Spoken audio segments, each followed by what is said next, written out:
E aí, quarto ano, belezinha? Como é que vocês estão? São de boas?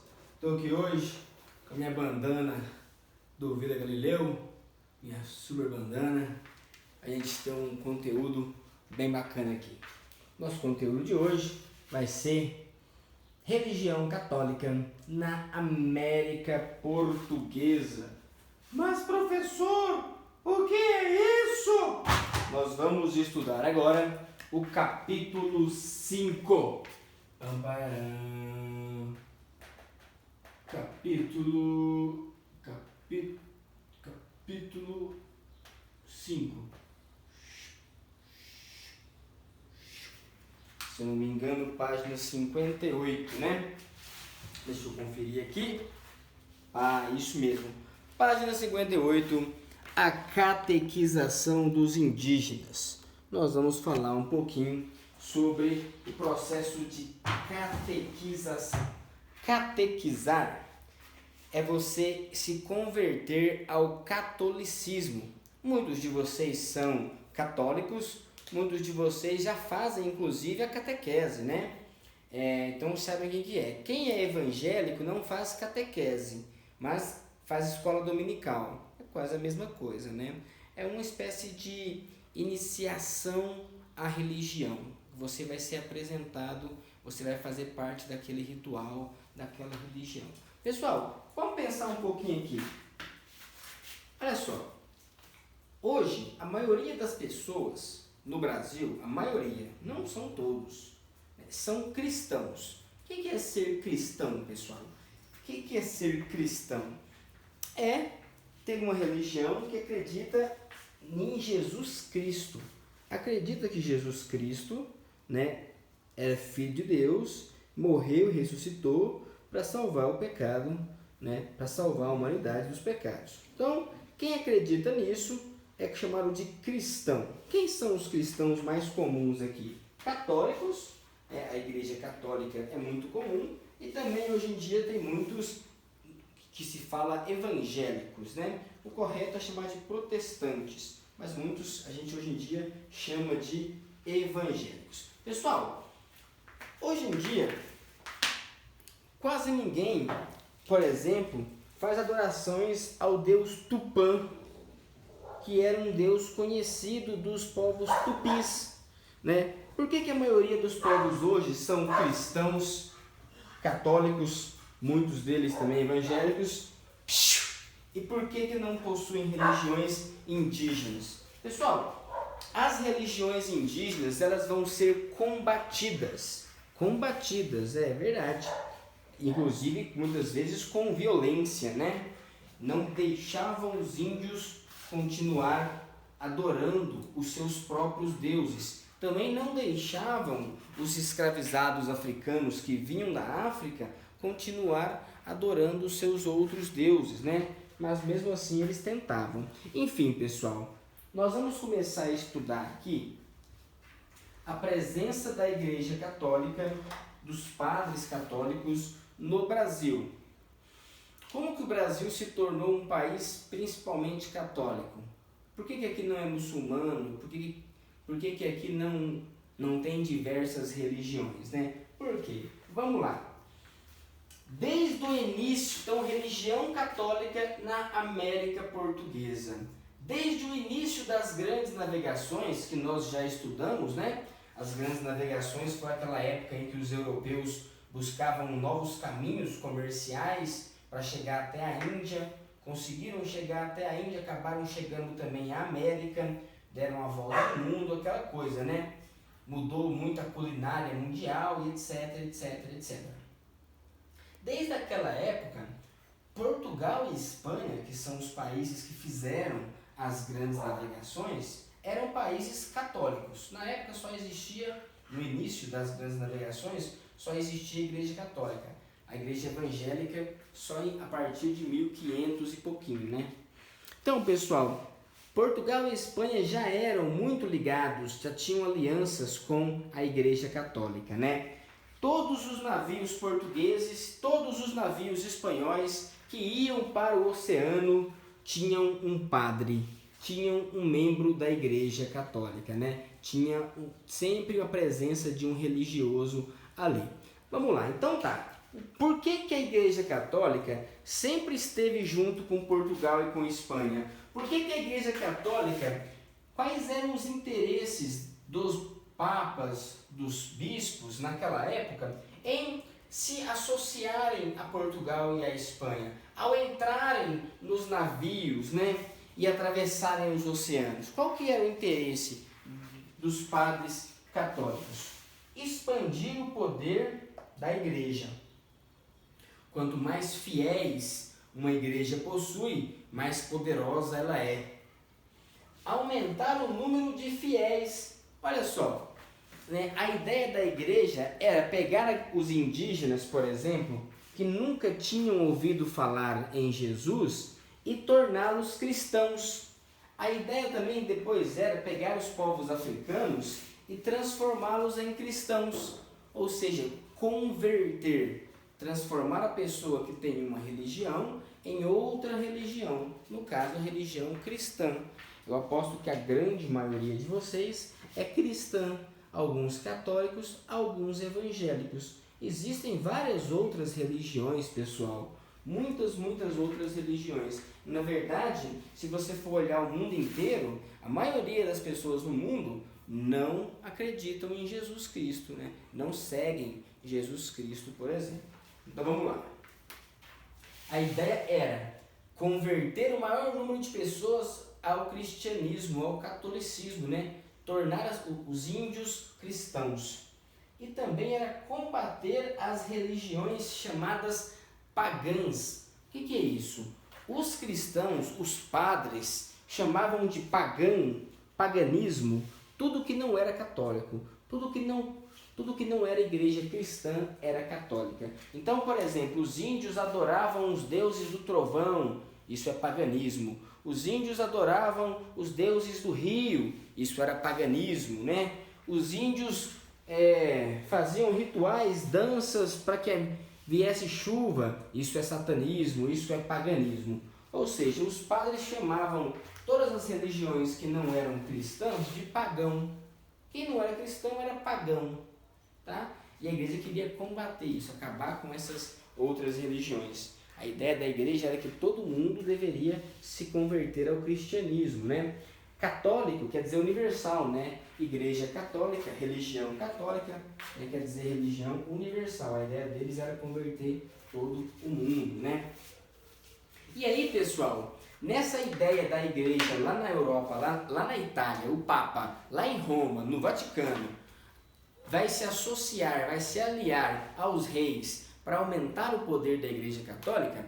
Nesse mesmo momento que está acontecendo isso, o Brasil vai ser colonizado por Portugal. Nós já vimos como é que foi o começo dessa colonização. Portugal chegou, nos primeiros 30 anos não deu muita moral para o Brasil, não tinha aqui as especiarias e nem ouro e prata, que era o que os portugueses quiseram. Depois de mais ou menos uns 30 anos, ali em 1531, 1534, mais ou menos, os portugueses começam a colonizar mesmo, vir para cá e fundar cidades, fundar núcleos de povoamento, povoação, cidades, vilas e etc, né?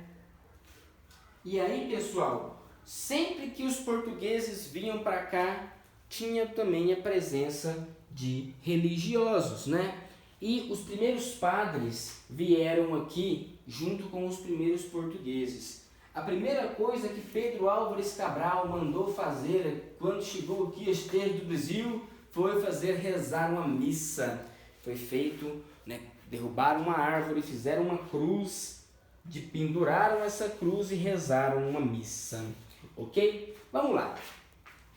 Agora, de todos esses padres que vieram para cá, tem um grupo deles que são muito importantes. Pessoal, muitas das vezes nós não entendemos bem como funcionam essas religiões. Mas, por exemplo, todo padre católico é igual?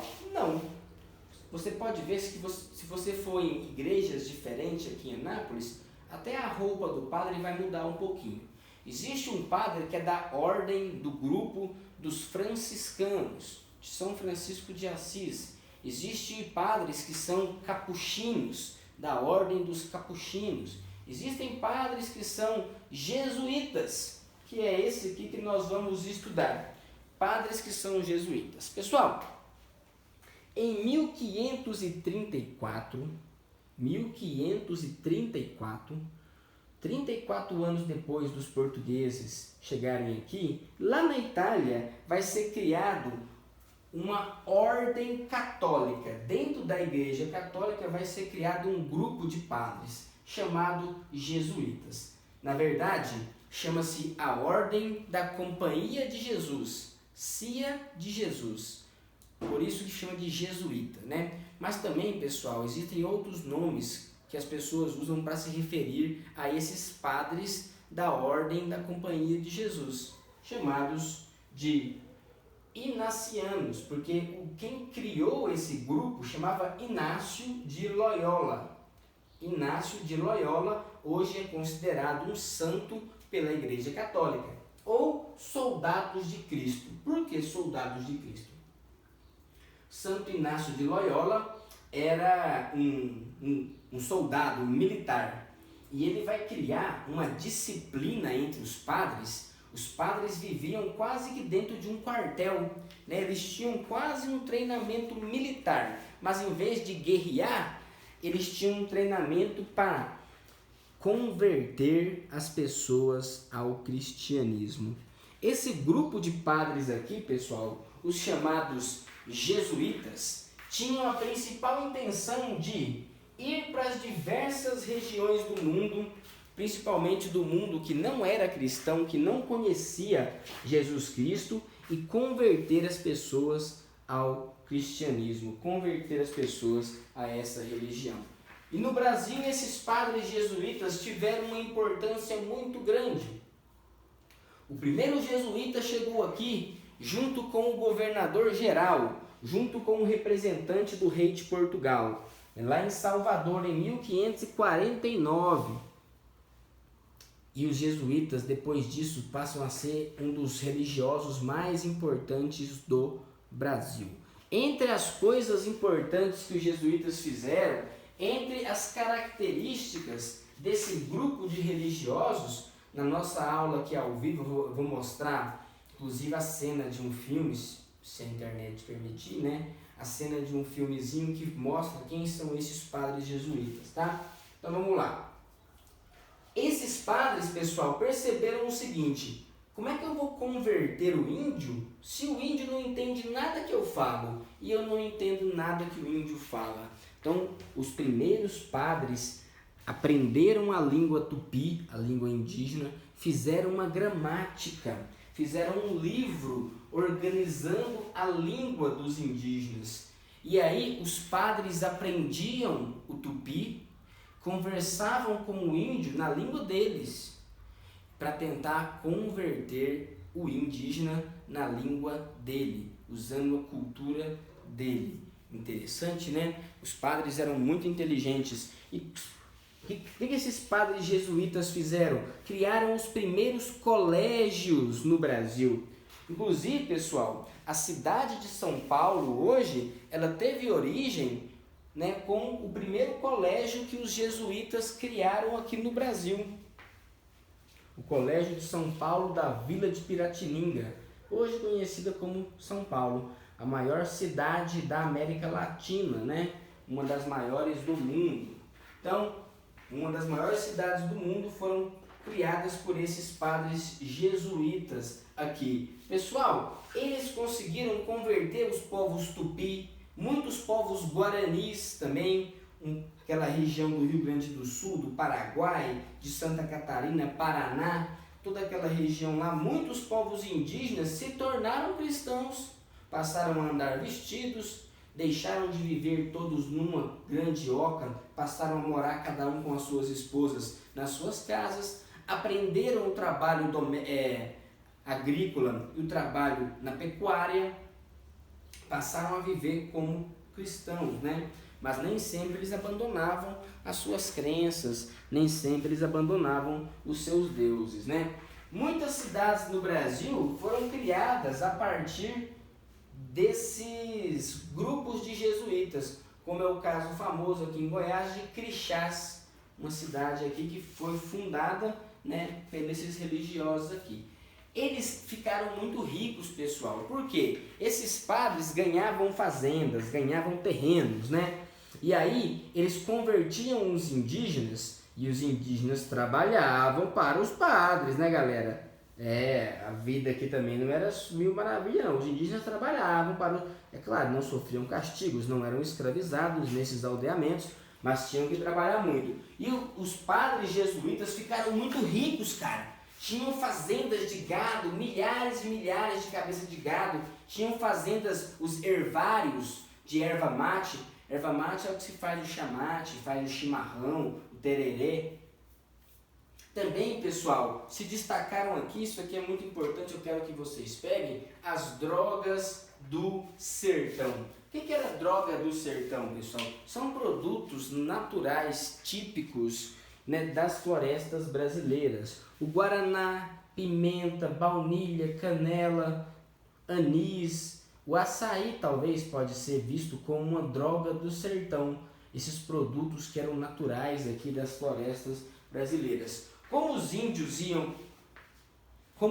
se convertiam ao catolicismo, os padres usavam o conhecimento dos indígenas para extrair esses produtos da natureza. A castanha do Pará, por exemplo, é uma droga do sertão, né? Pegavam essas castanhas da natureza e os padres vendiam, comercializavam esses produtos que davam um bom dinheiro, né, pessoal? Galera, o que são as missões jesuíticas? Engraçado esse nome, né? Missões, parece uma coisa meio que policial. Missão, resgate. Não, missão, pessoal, jesuíta, também chamada de redução ou aldeamento. Repara, não é aldeia. Aldeia é de indígenas. Aldeamento é diferente. Missões jesuítas, reduções jesuítas ou aldeamentos jesuítas é a mesma coisa. É uma cidade, é uma vila onde os padres criam, estabelecem as normas, as regras e tentam converter os povos indígenas à vida cristã. Então, para reduzir os índios ao mundo civilizado, ao mundo cristão, para transformar o indígena em cristão, então juntavam ele, reduziam eles num lugar, né, num aldeamento, e criava ali uma série de regras que agora o indígena teria que seguir. Professor, por que o índio aceitava? Muitas das vezes, pessoal, os índios fugiam das guerras, fugiam das doenças. Muitas das vezes, o indígena também buscava se proteger. Por mais que ele trabalhasse nas missões jesuítas, ele não sofria castigos, ele não apanhava, né? Ele não era escravizado, né? E ele tentava, muitas das vezes, manter a sua própria cultura, tá? Pessoal, o quadro aqui não deu para terminar, então eu vou encerrar esse vídeo. E tem mais um outro vídeo, tá? Antes do nosso Tira Dúvidas ao vivo, tem mais um videozinho, tá? Que eu vou completar isso aqui. Vou explicar como que os jesuítas faziam para converter os indígenas, ok?